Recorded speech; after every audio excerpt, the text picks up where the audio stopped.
हम तमाम काम करने के बावजूद भी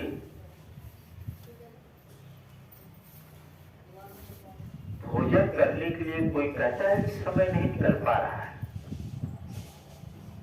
खाना तो नहीं भूलता, पीना नहीं भूलता। क्यों? क्योंकि उसे पता है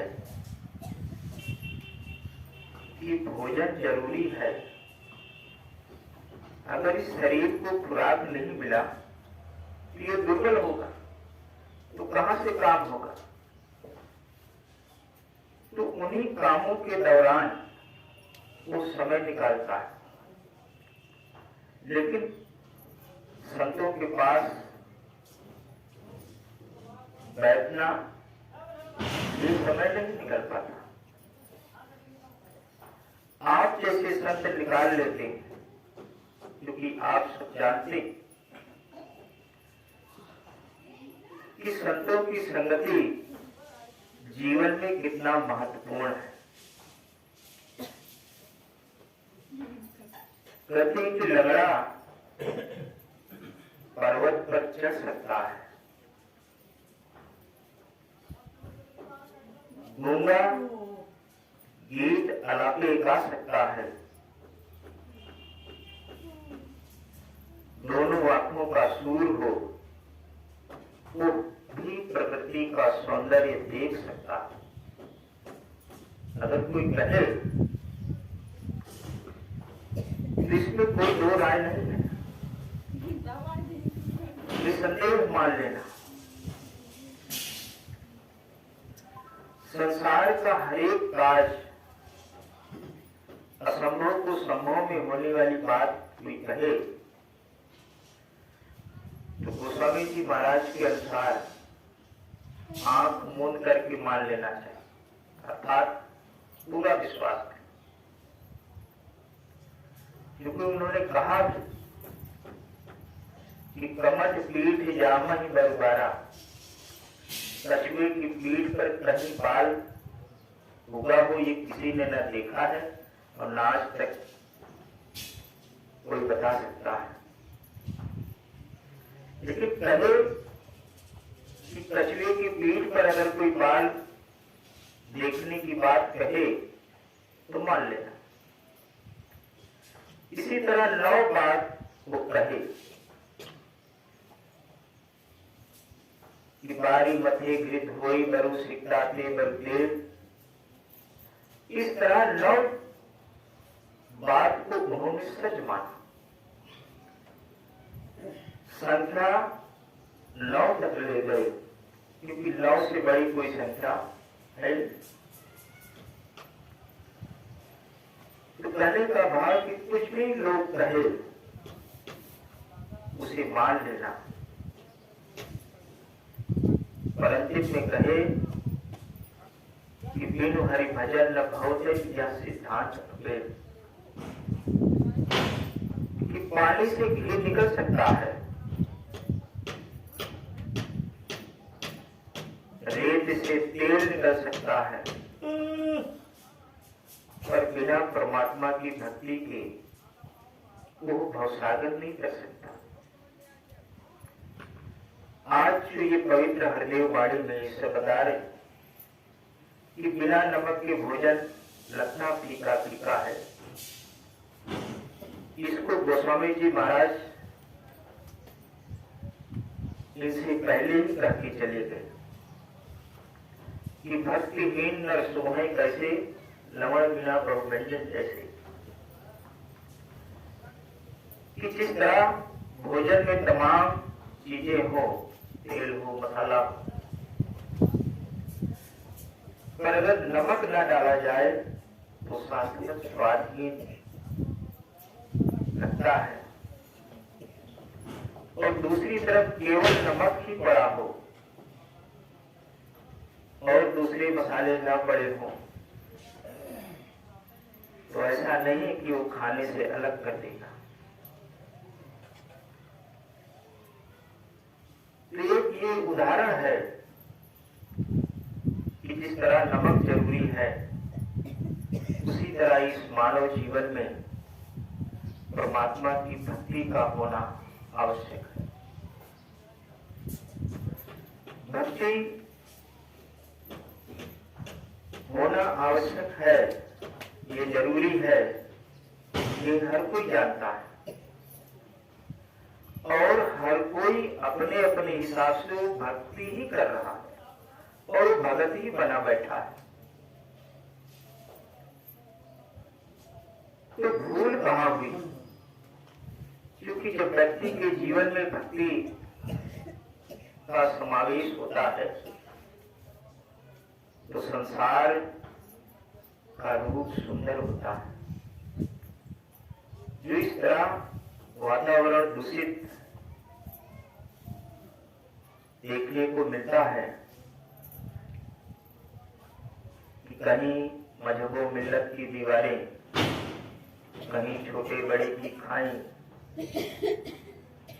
तमाम जो रेखाएं खींची हुई हैं, ये भक्ति का परिणाम नहीं है। जबकि हर तरफ भक्ति करने का दावा भरपूर है। कोई ये नहीं कहता कि मैं भक्ति नहीं कर रहा। हर कोई अपनी अपनी डबली पीट रहा है कि भक्ति मेरी सार्थक है, उसकी खराब है। तो जब चारों भक्ति का होने का दावा करते हैं तो चारों में विरोध क्यों? क्योंकि भक्ति विरोध नहीं सिखाता। भक्ति नफरत का नाम नहीं है, भक्ति तो प्रेम का नाम। जिसमें प्रेम ना हो और वो किसी एक के लिए नहीं, दो के लिए नहीं, बल्कि पूरे विश्व के लिए अगर प्यार नहीं तो वो भक्ति नहीं है। हम चाहे जो नाम दे दें वो अपनी जगह है, पर भक्ति उसे कभी नहीं कर सकते। पवित्र अवतार वाणी में सांसार जी फरमाए कि भक्ति है क्या? कि जब न जाने भक्ति लोगों प्रभु को पाना भक्ति। छोड़ के सारे झगड़े झगड़े गुरु री जाना भक्ति है। एक को जानो, एक को मानो, एक हो जाना भक्ति। शासनत यही बात आकर के अटकती है। एक को जानना और एक को मानना पूरे विश्व के विद्वानों का एक मत है, चाहे वो किसी भी क्षेत्र का हो। सबका ये दावा है कि सबका मालिक एक है। साईं वाले ये कहे, कबीर दास जी कहे तो उनके स्वाभाविक है कि उनके अनुयायी क्यों नहीं मानते कि मैदा एक भगवान कहूं बैठ कबीरा जी। सब एक है तो एक की चर्चा तो हर तरफ है, एक को मानने की चर्चा है, पर बात अटकती कहां है? जहां एक होने की होती है। हम एक नहीं हो पा रहे। एक को तो जानते हैं, एक को मानते भी हैं, पर एक हो जाए तो शाश्वत भक्ति की पूर्णता है। एक होने का मतलब ये नहीं कि हम सबसे एकजुट हो जाएं, एकता में सूत्र बन जाए। हम कहीं न कहीं अपने संग किसी न किसी को लिए हुए, तो हम कहाँ एक हैं? कहीं परिवार में, तो कहीं दोस्त में, तो कहीं दुश्मन में।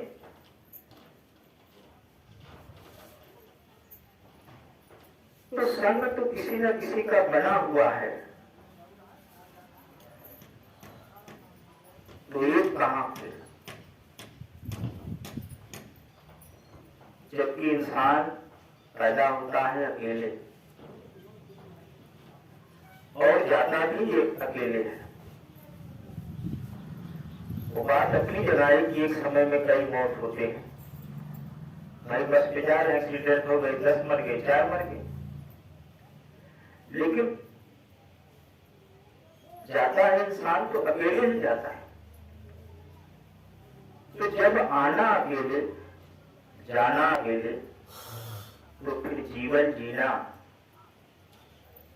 ये क्यों नहीं अकेले हो सकता?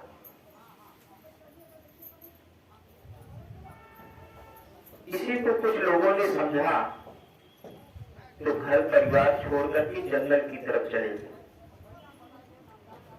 कि यही अकेला होना है। शासक वो भी अकेला नहीं है, क्योंकि शरीर तो साथ में है, मन तो इसमें लगा हुआ है। एक पिया बार जंगल में भी चले जाएं तो शरीर तो साथ में जा रहा है। शरीर का मोह, शरीर की आसक्ति, ये तो संग में है, तो फिर कहाँ अकेले हुए?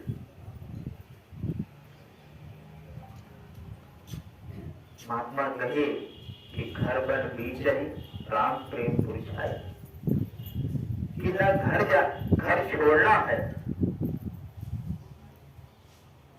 और ना घर में आसक्त होना है। केवल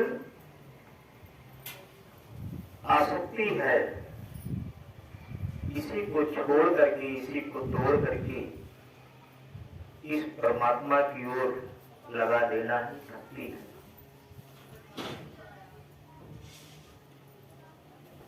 भक्ति दो तरह की होती है, एक सकाम और एक निष्काम।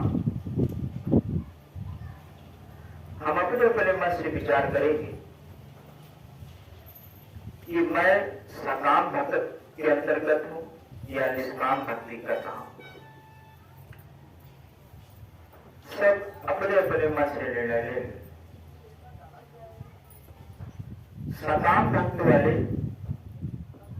रावण, हिरण्यकश्यप, भस्मासुर, तमाम ऐसे हुए। कहते कि रावण तो सिर कटाकर काट करके रख देता है, आज तक किसी ने सिर काटा नहीं रावण के अलावा। तो भगत वो भी तो हुआ, लेकिन भक्ति के बदले वो वरदान ही मांगते हैं कि ये काम हो जाए, मुझे ये ताकत मिल जाए। और भगवान के द्वारा जब ताकत मिला तो उस शक्ति का दुरुपयोग हुआ। हर चीज का दो रूप होता है, सदुपयोग भी, दुरुपयोग है। तो उन शक्तियों का उन्होंने दुरुपयोग किया और अंततः उनका विनाश ही हुआ। नाम उनका भी है और नाम राम का भी है, लेकिन जिन्होंने दातार से शक्ति पाकर के उसका गलत इस्तेमाल किया तो नाम तो उनका भी है, लेकिन पर कोई श्रद्धा नहीं रखता। अगर श्रद्धा रखते होते तो अपने बच्चों का नाम रावण, दुर्योधन और कंस चुनते, लेकिन कोई रखता नहीं। सिर्फ यही ढूंढते हैं कि राम अच्छा रहेगा कि कृष्ण अच्छा रहेगा।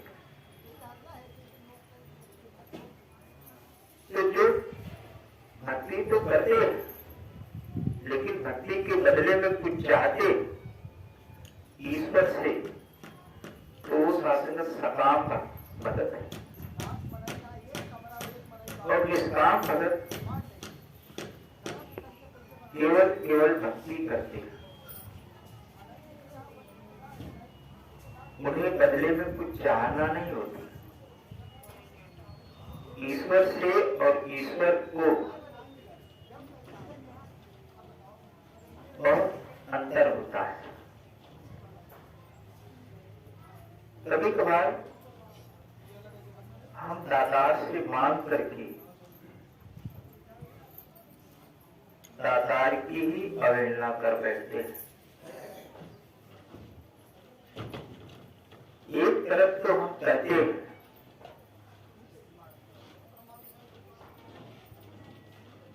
कि तू है जग का आधार,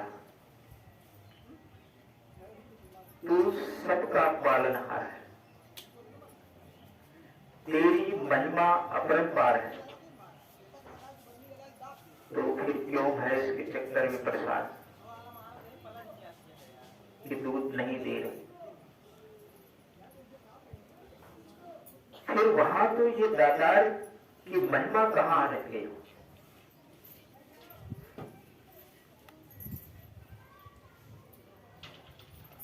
सिकंदर एक बार डायोजनीस नाम का दार्शनिक हुआ। नदी किनारे वो एक कोमरे में अपना जीवन बिताता था, और वो मोमरा ऐसा जैसे शासन का ड्रम होता है, ड्रम का एक तरफ खुला होता है, उसका दोनों तरफ खुला रहता था।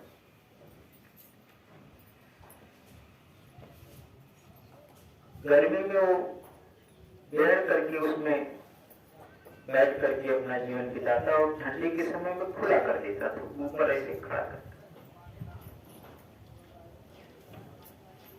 सिकंदर आया और कहा कि मैं आपके जीवन से बहुत प्रभावित हूं, मैं कामना करता हूं ईश्वर से कि अगले जन्म में अगर मुझे देना हो ये मानव जीवन,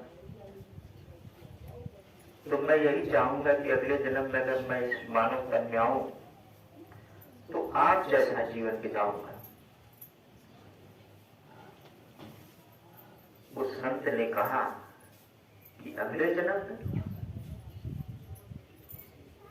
मौका अभी है और तू डाल रहा है अगले जन्म तक। मैं तुझे अभी कह रहा हूं कि अगर मेरे जैसे जीवन बिताना है तो आ जा। ये नदी का किनारा इतना बड़ा है कि तू और तेरी सेना सहित अच्छे से बीत जाएंगे जीवन। मुझे कोई दिक्कत नहीं कि मेरे अलावा कोई और यहाँ रहे। मैं तो चाहता हूं कि सब आ जाए। कहा नहीं, अगले जन्म। कहा इस जन्म में फिर क्या करेगा? कहा अभी तो मैं पूरा विश्व विजेता बनने का स्वप्न देख रहा हूं। वो सपना अधूरा ही रह गया। फिर शासक उसने कहा कि मैं आया हूं आपके पास, जो कुछ लेना हो आप ले लीजिए मुझसे। मैं कोई साधारण व्यक्ति नहीं, बल्कि बादशाह। तो उस संत ने कहा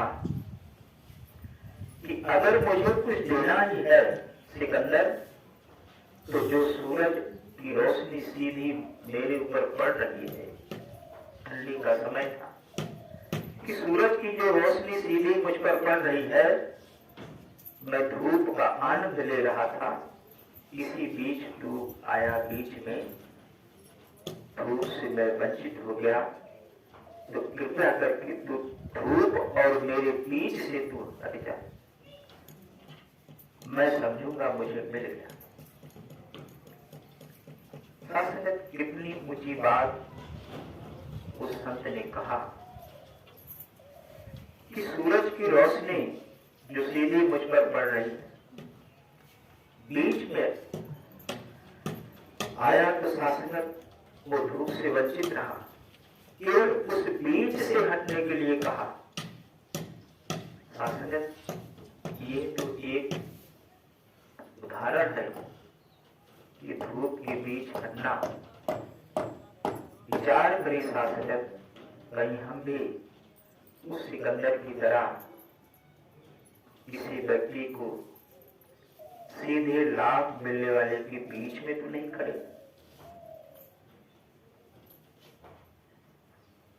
ये जरूरी नहीं होता कि दानी वही कहलाता है जिसके पास दौलत अपार हो।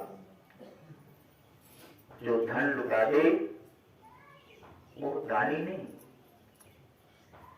देना तो हर कोई दे सकता है। क्या उस सिकंदर से दौलत मांगा? केवल बीच से हटने के लिए कहा। इसी तरह था संगत, दो भाइयों में प्रेम है और बीच में आकर के काना फूसी कर जाए, नफरत का बीज डाल दे, तो सिकंदर ही तो हुआ।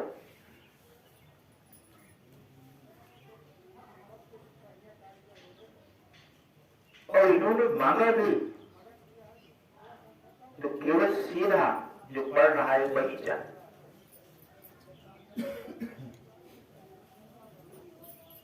हमने कभी कभार शासक जो परमात्मा की कृपा होती है,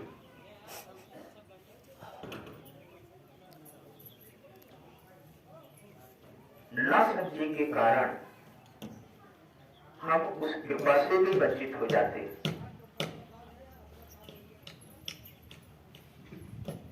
जैसे हजरत उमर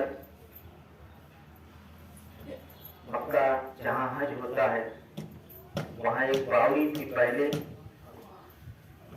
उस बावड़ी के पानी को शासक तो बेचता था, जो मालिक था।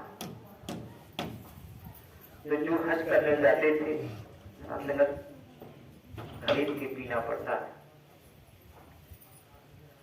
मोहम्मद साहब एक बार ऐसे बैठे थे और चर्चा किए उस बार कि उस कुएं को कोई खरीद करके खरीद लेता तो अच्छा था, क्योंकि लोग आते हैं हज करने के लिए तो पानी खरीदना ना पड़े। तो हजरत उमर गए,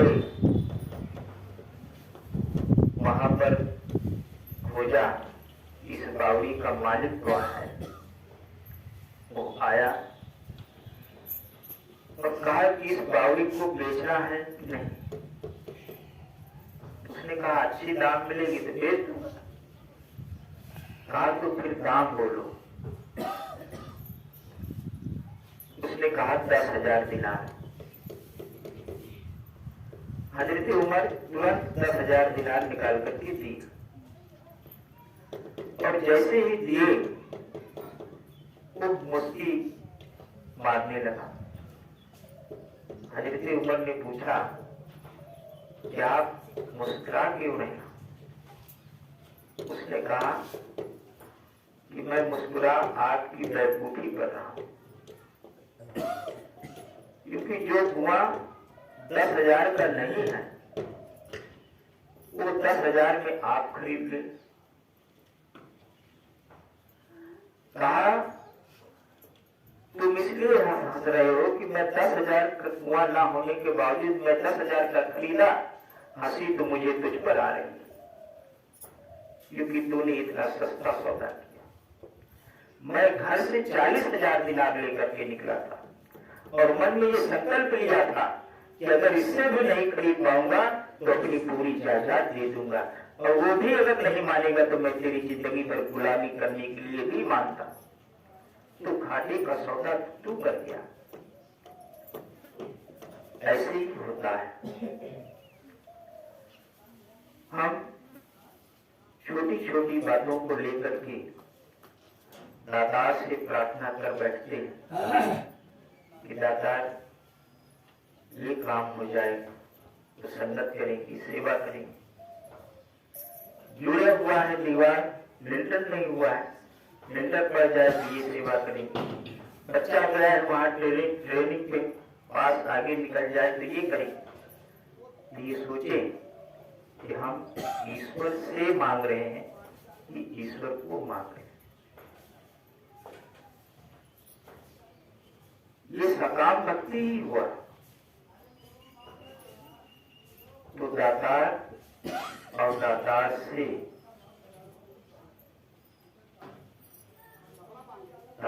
से लगन होना ये भक्ति नहीं। भक्ति तो दातार केवल दातार ही होता है, क्योंकि समर्पण का नाम ही भक्ति है। किसी और चीज की चाहना हो तो वहां भक्ति नहीं।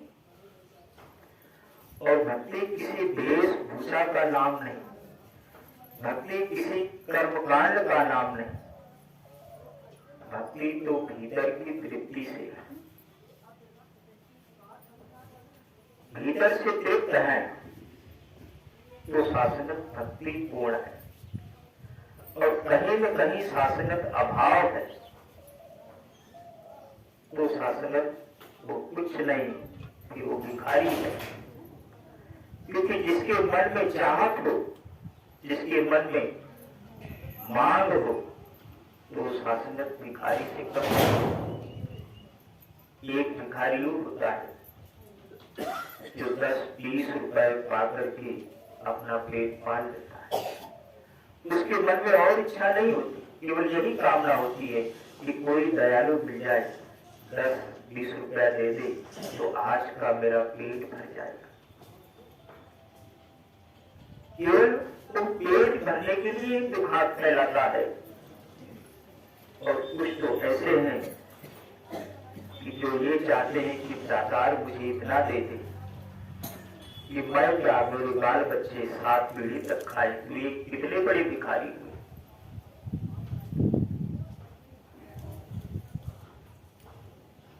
ये समर्पण नहीं।